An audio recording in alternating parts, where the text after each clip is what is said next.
All right, welcome back. We are playing Genshin Impact. We are in Luna 7. And right now we are in the Temple of King Deshret, I think. We are about to access the Aru terminal. And what it will unleash upon Sumeru, I know not.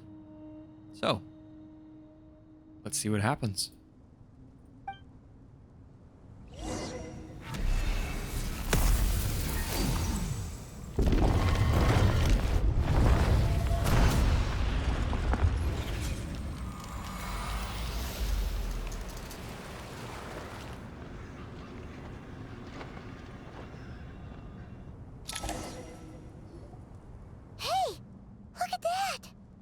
What's this? Are we under attack? No. Wait, it's... They look like souls. Silhouettes approach us from within the light and pass through our bodies like wind through a veil. Here you are. Through the sands of time. I see you. Father. Father, is it really you? It's Jet's father, Jibriel! That's right! He entered the golden slumber, didn't he? I smell blood and sand on you. You've grown. Strong as a wild beast, and without shedding a tear. You have to leave, don't you? Please, just answer me this. What should I do for you? This meeting is a blessing from the gods. My soul, once imprisoned along with that of Samael, is finally free. I am truly grateful for the chance to see you again. That the dead should meet the living is itself a miracle. One brief, precious moment is enough. Enough to set my heart at ease. Do not weep for me, Jet. I know you will accomplish many great things in your life. You will go further and climb higher than I ever did. All I ask is that you take good care of yourself.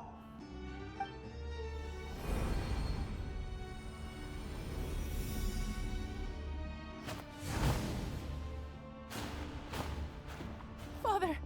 Father! Father. Hey, Jet. Do you want something to eat? Maybe it'll help you feel better. I'm fine. Thanks, Paimon. It was just a little sudden. The chance to see my father again meant the world to me. He was trapped in the golden slumber for our sake. And now, after all this time, he can finally rest in peace. I'm glad. It's a huge relief. You've grown strong, Jet. More than enough to fend for yourself. Yeah. I'll leave the past in my memory where it belongs. My family, the good times and the bad. Goodbye, Father.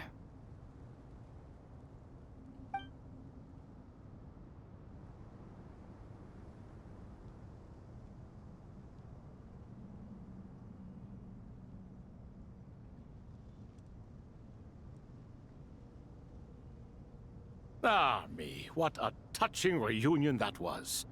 It seems we did a good deed today. We three retainers, once imprisoned for our iniquity, are surely the least qualified to judge whether this deed is good or bad. Either way, Aru is open.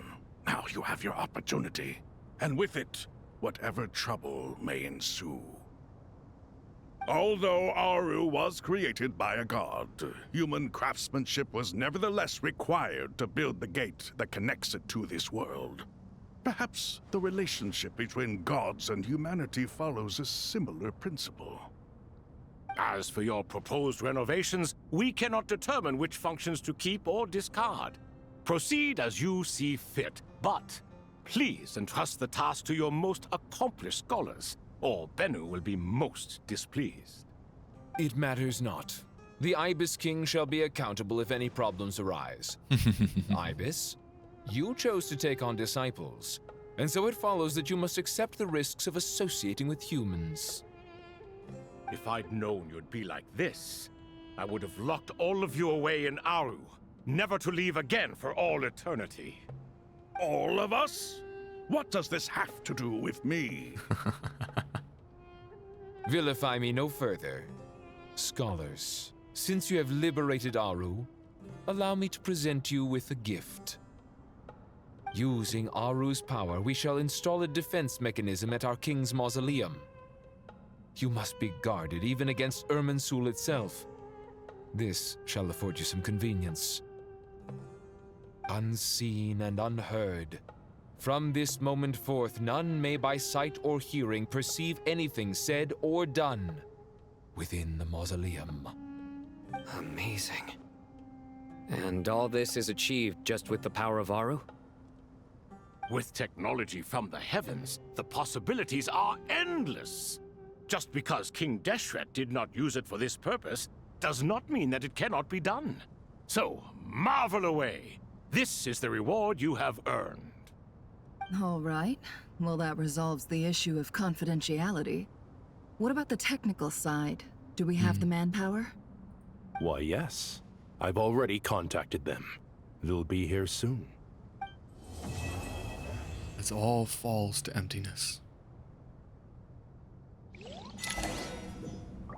Right.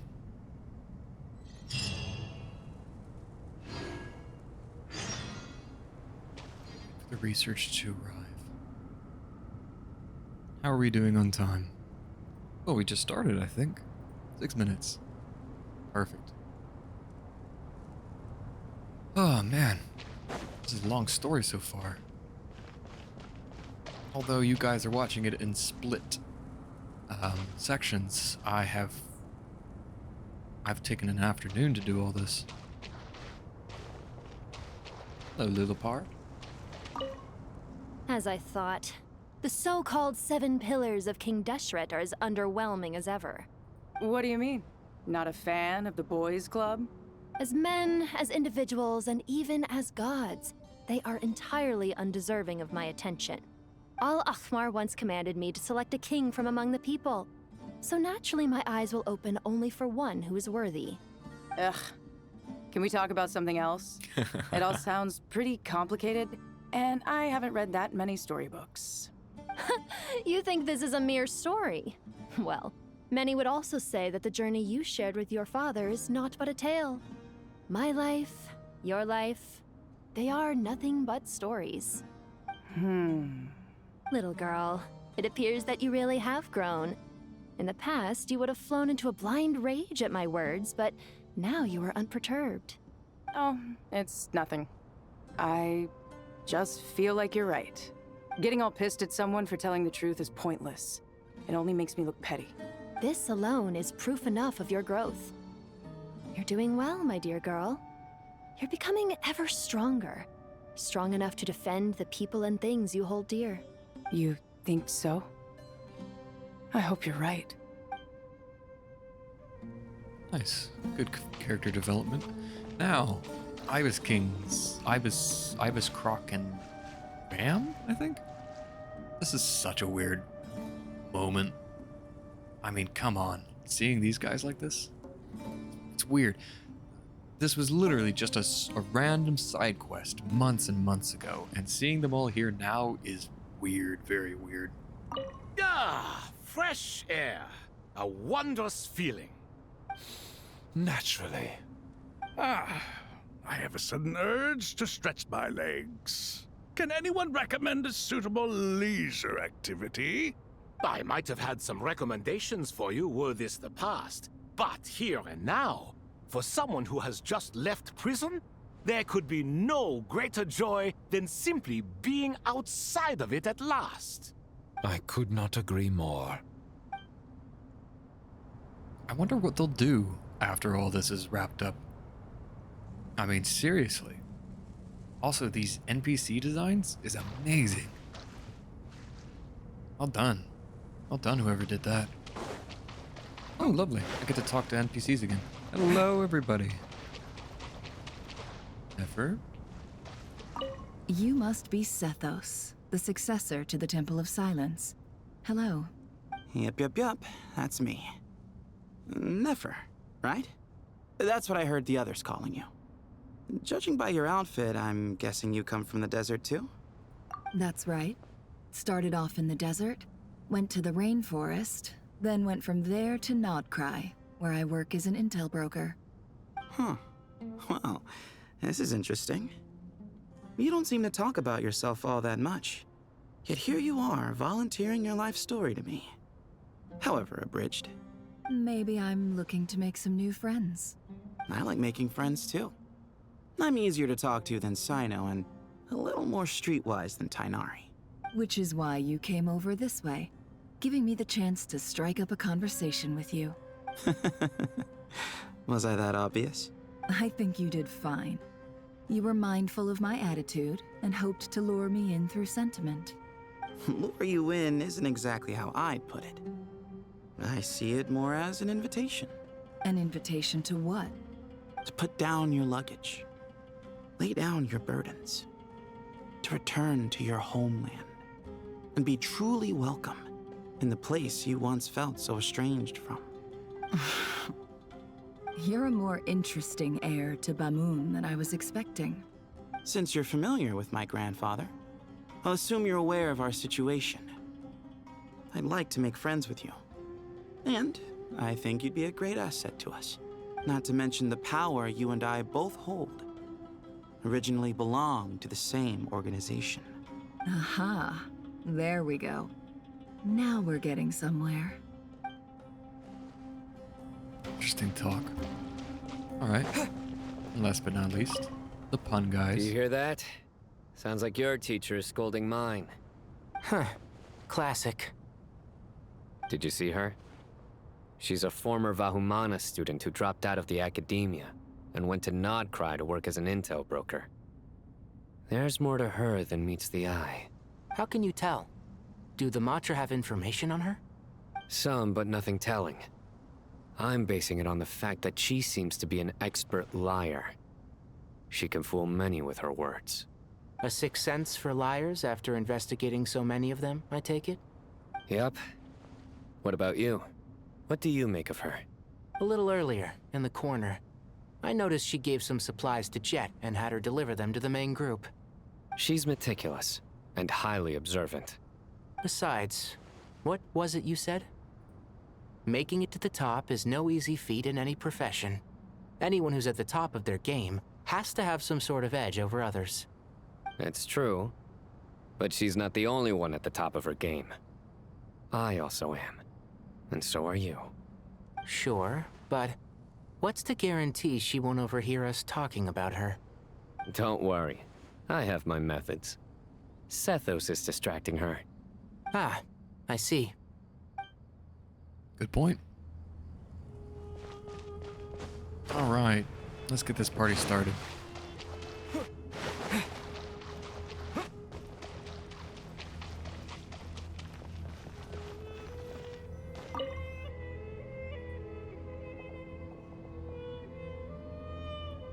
You must be the ones tasked by the Academia with renovating Aru? That's right. Good afternoon. I'm Kaveh, and these two are Termezi and Naisaburi. Hey, I'll hate them! Come and introduce yourself! We've met before. This is Thoth, the Ibis King, and everyone knows these two. Afternoon, gentlemen.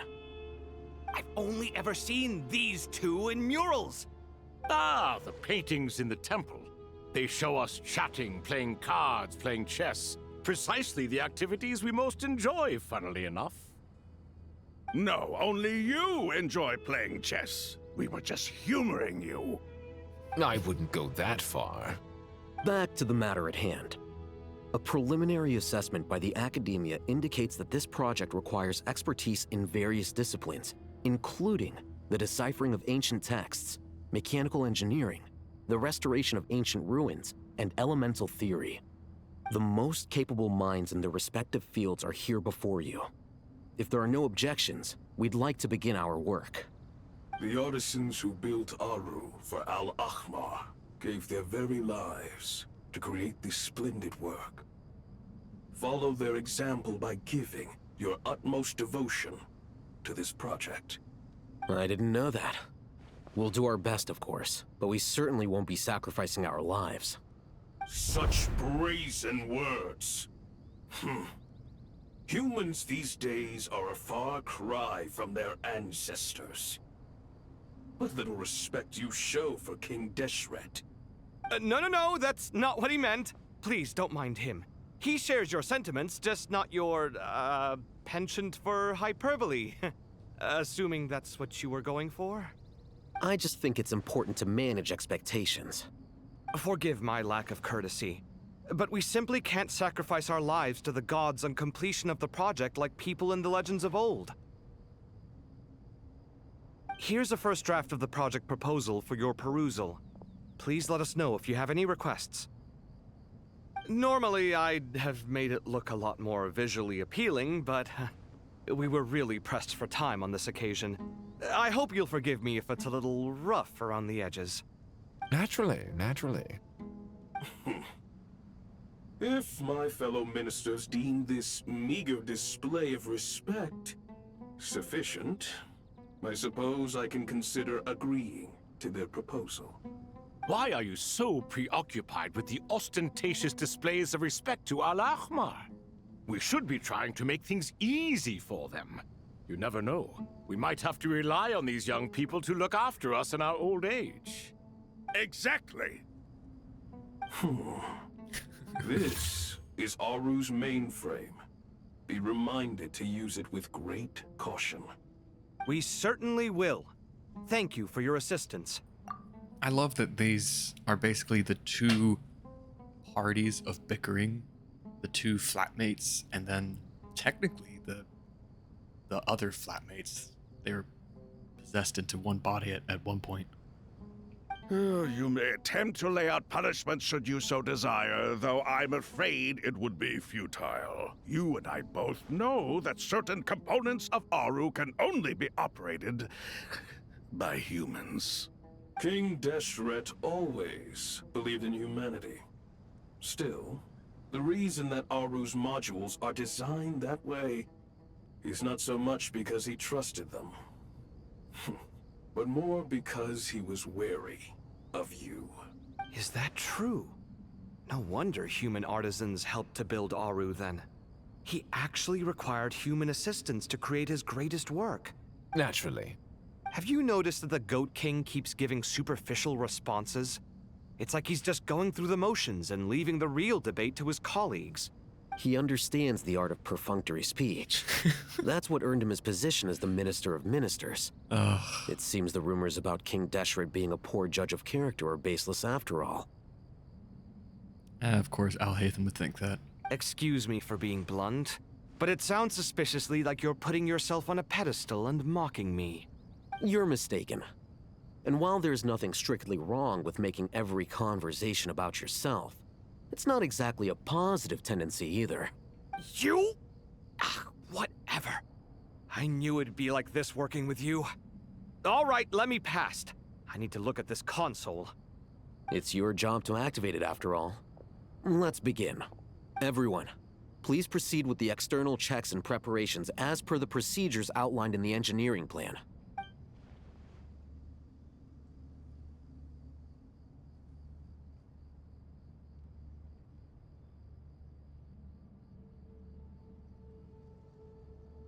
Hello there, youngsters. Whoa, the Ibis King came to life. What do you mean, came to life? I've been alive the whole time. You did say we could start our research, right? Are you having second thoughts now? I've reviewed the proposal. The work you're planning to carry out on this grand device is ambitious in its scope. You have ample confidence in your abilities, I take it? I wouldn't say I'm feeling hugely confident, but given how bad things are, I'd rather at least try something than sit around waiting to die. You are the top scholars of your day. I trust you are aware that there are countless links between Aru and the Akasha? Aru and the Akasha? But I thought the Akasha was the Academia's greatest technological accomplishment. created years ago by the Dendro Archon to help her people access knowledge. And you too? Do you not know either? You've read the instruction manual, right? You tell them. An instruction manual? The Akasha has an instruction manual? The Dendro Archon is a kind and thoughtful god indeed. It used to sit on a shelf in the corner at the House of Dana. Not the most popular read. If the manual is to be believed, Aru was in fact the original inspiration for the Akasha system. What? But there are so few records about Aru anywhere. And practically none of the scientific expeditions into the desert had anything to do with it. Ah, but this is something you could not possibly have known. You may have heard many stories about the desert, but what is the most important aspect of history? Consider this a quiz. Anyone from Vahumana present? I love this. It's a teacher-student session. I love it. A professor-student situation. I'm from Vahumana. It's, well, veracity. Precisely. And a large part of veracity is the chronological order in which events occur. I may as well tell you.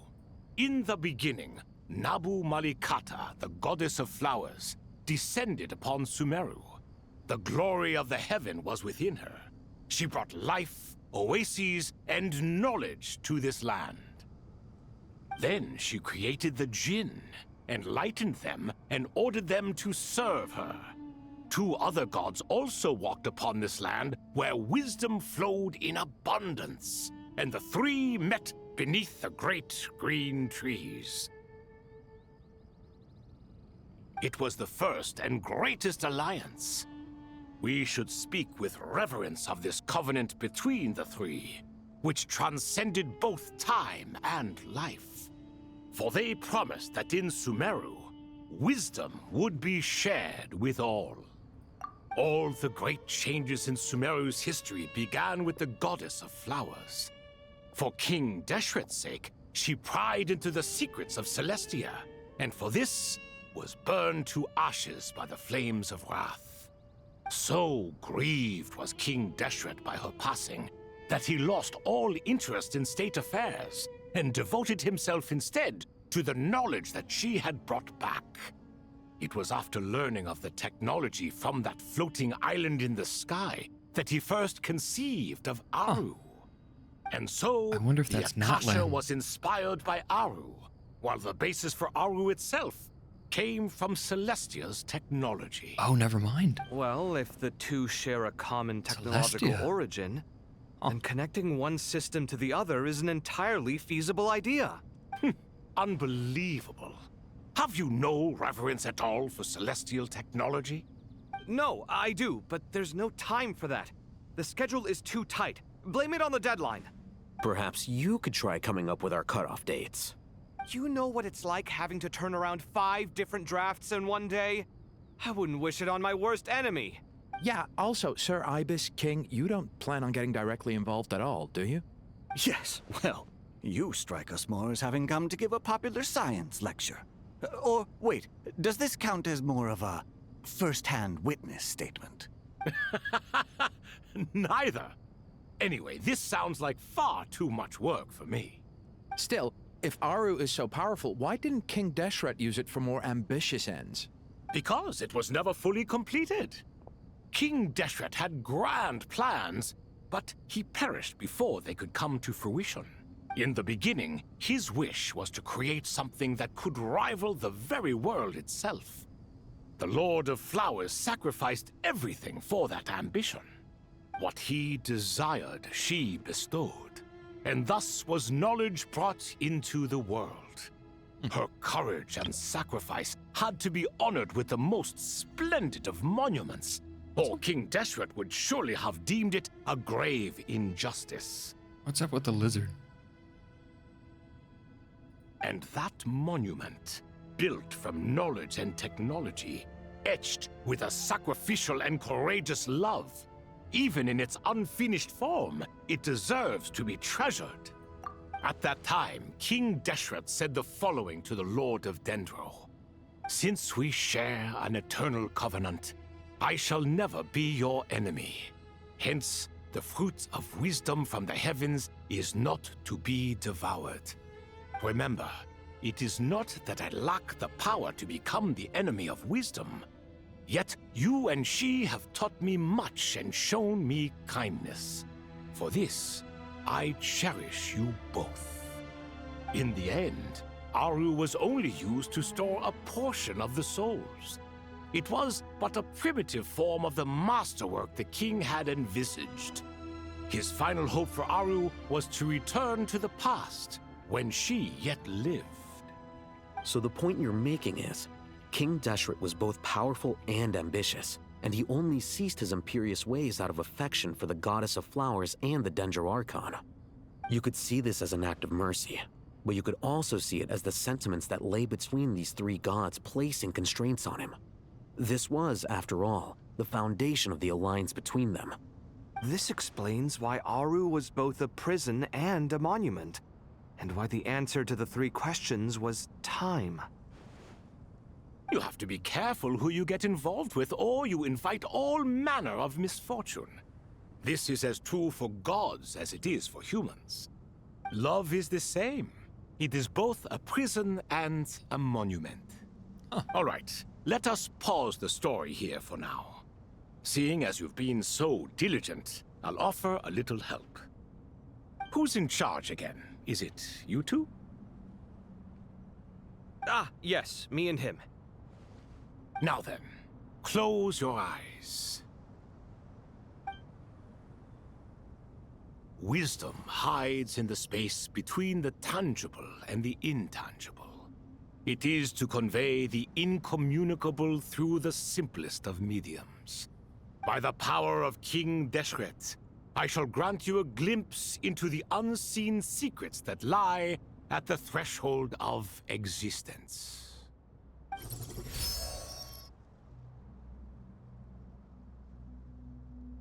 Where did this come from? Is it a new mechanism? It looks more like some form of externalized information. You've rendered it visible? Just as the Akasha allows you to access a greater range of knowledge, the power of our king permits one to perceive ingenuities that do not belong to this world. This is no ordinary mechanism. It reflects the internal structure of Aru. Whether you choose to increase or decrease, keep or discard. Come, use these to achieve the outcome you desire. Looks mechanical to me. Better let me handle it, just in case. But wait, how do I get up there? Turn around. So that's where the elevator is! Uh-oh. So the assumption is that is the... This is what Dottore wants us to do. All that glitching. Save 1 minute. Okay. Where's my key? Not again. I'm going to assume that the next bit is going to be extremely lengthy. So I will stop it there. Thank you for watching, and until next time, yeah, see ya.